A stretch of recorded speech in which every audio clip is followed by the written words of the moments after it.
Hello and welcome back to HardReset.Info. In this video I will show you how to fix your scroll wheel not working for Logitech MX Master 4. Let's begin.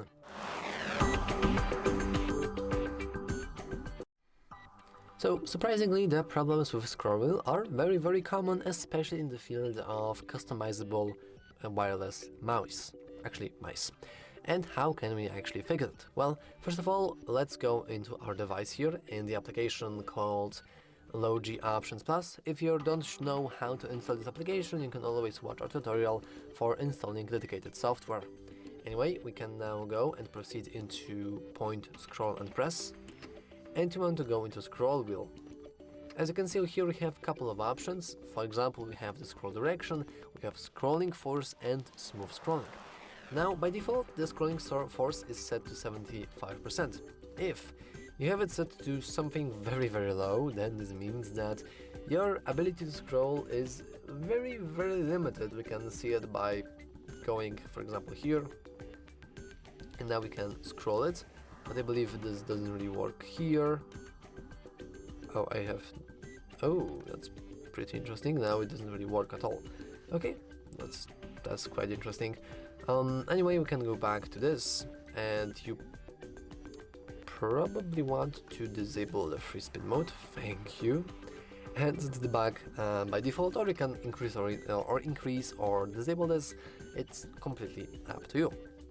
Also, we have something called smooth scrolling, which should automatically switch between the free spin and no free spin. So the free spin is this mode where you can basically enable it by clicking this button, and then you can just spin the wheel and you can see it spinning, and it spins for very long time because it's free to spin.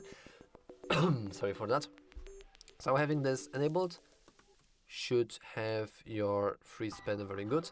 However, having the smooth scrolling enabled will sometimes enable it automatically, which sometimes it's wanted, sometimes it's not.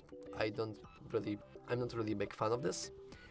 Also, we have the smart shift, which is also the ability to switch from the smooth scrolling to the normal scrolling, and all of these settings could result in your scroll wheel not working or feeling like it's stuck. Also, it totally could be not something related to the software, it could be just physical damage. You want to make sure that it's clean. You can always try to unscrew it. However, there is a very high chance that you will lose the warranty when you do it, so you probably want to be very careful. But basically, you can clean up your scroll wheel. If you have something stuck there, then there's a very high chance that it just might not work, unfortunately. And also, once again, the very simple setting for you is to just go here into the settings, and you can just restore to default settings, and thanks to that you should see the complete restart of every single thing that is software related. So if your issue is software related, you should be able to resolve it using the factory reset, and you can always, for example, just unpair your device. So you probably want to just remove it and then pair it once again. But anyway, that's all for this video. If you found it useful, make sure to leave a like, subscribe, and as always, thanks for watching. See you next time.